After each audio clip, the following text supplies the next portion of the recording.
नमस्कार दोस्तों, मैं अंकुर उपाध्याय स्वागत करता हूं आप सभी का आपके अपने YouTube channel share market analysis में।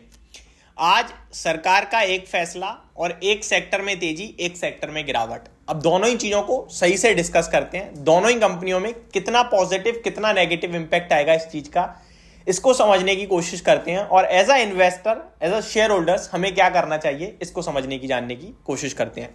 तो शुरू करता हूं पॉजिटिविटी के साथ। तो आज ओएमसी कंपनीज यानी कि ऑयल मार्केटिंग कंपनीज ने कहा कि सी हैवी मोलेसिस के जो प्राइजेस हैं वो 14% से बढ़ा देते हैं, जिसकी वजह से सारी की सारी शुगर कंपनीज में एक तेजी का रुझान देखने को मिला।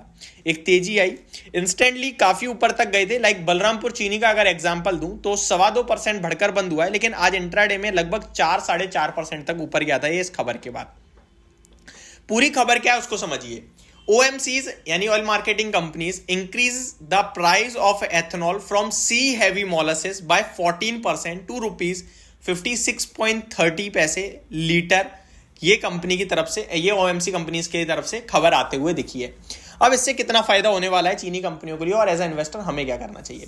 देखिए, डेफिनेटली काफी पॉजिटिव न्यूज है, क्योंकि आप सभी को मैं हमेशा कहता हूं चीनी कंपनियों के लिए 3 बड़ी अर्निंग्स होती हैं, 3 बड़े गेट हैं, 3 बड़ी चीजें हैं, जगह हैं जहां से इनकी कमाई होती है। पहली है चीनी एक्सपोर्ट, चीनी विदेश में भेजो, बेचो, पैसा कमाओ। दूसरा है एथेनॉल से, और तीसरा है जो नॉर्मल चीनी होती है वो आपको, हमें जब बेचते हैं ये लोग, हम जब चीनी खरीदते हैं उससे इन कंपनियों पे पैसा पहुंचता है। लेकिन इन कंपनियों पे एक्चुअल में जो कमाई है या तो वो एथेनॉल से हो रही है या एक्सपोर्ट करके हो रही है। जो देश भर में ये चीनी बेच रहे हैं उससे इनकी कमाई नहीं होती है, क्योंकि दुनिया भर में चीनी के दाम सबसे सस्ते भारत देश में ही है। और सरकार इसको बहुत हैवीली फोकस करती है कि चीनी के दाम महंगे नहीं होने चाहिए, क्योंकि चीनी का प्राइस अगर बढ़ा तो इन्फ्लेशन देश में बहुत तेजी से बढ़ सकता है, जिसकी वजह से बहुत प्रॉब्लम हो सकती है। क्योंकि चीनी एक ऐसा पदार्थ है जिसको आप और हम दिन के दौरान ना जाने कितनी बार कंज्यूम करते हैं। डायरेक्ट नहीं करते हैं, बट प्रोडक्ट के द्वारा जो भी स्वीट है सब में चीनी जा रहा है, चाय बन रही है चीनी जा रहा है, जो भी हो रहा है, मतलब मैक्सिमम चीजों में चीनी यूज हो रही है जो हम दिन के दौरान यूज करते हैं। ठीक है, अब अगर मैं आगे आप सभी के साथ बात करूं, कैसे बात करूं, मतलब कि हम एज अ इन्वेस्टर क्या करें, तो मैं आपको एक ही चीज बोलना चाहूंगा। ये जो चीनी कंपनियां है ना, इनको लेकर आप कभी खबर के दम पर ट्रेड मत करो। लाइक आज पॉजिटिव खबर आई है मैं खरीद लेता हूं, कल नेगेटिव खबर आई है मैं बेच देता हूं। ये सब चीजें नहीं करनी चाहिए आपको। ऐसा मैं क्यों कह रहा हूं, ऐसा मैं इसलिए कह रहा हूं क्योंकि ये जो चीनी सेक्टर है ना, ये बहुत ही ज्यादा रेगुलेटेड है। ये हर दिन कोई ना कोई इनको लेकर बड़ी खबर सरकार की तरफ से आती है। और अभी आपका क्या हो रहा है, अभी आपका हो रहा है इलेक्शन का टाइम फ्रेम है, इलेक्शन नजदीक दिख रहे हैं आपको। अब सरकार चाहेगी कि कोई भी वोट डालने से पहले ये ना कहे कि भैया महंगाई ज्यादा है, तो उसको कंट्रोल में रखने के लिए सरकार ने एक्सपोर्ट भी बैन कर दिया और एथेनॉल जो डायरेक्ट बन रहा था उसे भी बंद कर दिया। तो चीनी कंपनियों ने कहा कि आप जो हम बी हैवी और सी हैवी मोलेसिस के द्वारा एथेनॉल प्रोड्यूस कर रहे हैं उसका प्राइस ही बढ़ा दो। तो सरकार ने कंपनियों की ये बात सुन ली और प्राइस बढ़ा दिए, तो थोड़ा रिलीफ दे दिया। बट जैसे ही इलेक्शन खत्म होंगे, एक्सपोर्ट भी शुरू होगा और ये जो एथेनॉल है इसमें फिर कोई बदलाव आ सकता है। तो ये आप समझ लीजिए। तो ये बहुत रेगुलेटेड है, इसको देखकर बस आप खुश हो जाइए एज अ इन्वेस्टर और दुखी हो जाइए एज अ इन्वेस्टर अगर नेगेटिव न्यूज आती है। बट ट्रेड नहीं करना है ऐसी खबरों के दम पर, बस सिंपल ये मैं आपसे कहना चाहता हूं।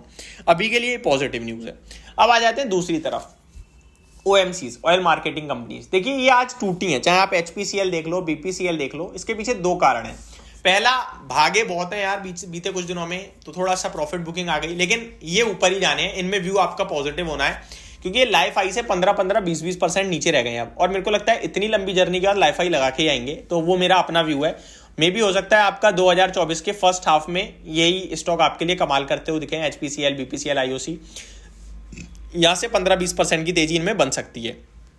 लेकिन आज जो टूटे हैं उसके पीछे 2 कारण आ रहे हैं। पहला तो यही कि प्रॉफिट बुकिंग वाला जो मैंने बताया, और दूसरा ये हो रहा है कि पेट्रोल के दाम 8 से 10 रुपए लीटर तक कम होने की बात चल रही है।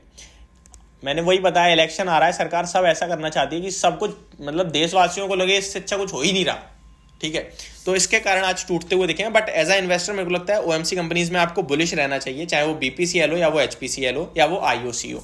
ये कंपनीज डेफिनेटली बहुत ही अच्छे टेक्निकल चार्ट पैटर्न में चल रही हैं, पॉजिटिव मूड माहौल बना हुआ है, बाइंग बहुत हैवी आ रही है, बहुत हैवी वॉल्यूम्स के साथ आ रही है। तो ये आपके आगे पीछे होकर दोबारा ऊपर जाने की दम रखते हैं, और उसी को आपको सोचकर इनमें इन्वेस्टेड रहना है। और बाय, ये जैसे आज ये गिरे हैं वैसे ही थोड़ा बहुत और गिरे, तो बाय ऑन डिप्स की स्ट्रेटेजी से पोजीशन भी बनाई जा सकती है कैश मार्केट में अगले 3 से 6 महीने के लिए। कम से कम 10-15% के रिटर्न बन सकते हैं, ऐसा मुझे लगता है। होप आपको ये सारी जानकारी पसंद आई होगी। Thank you so much for watching this video. Have a great day guys.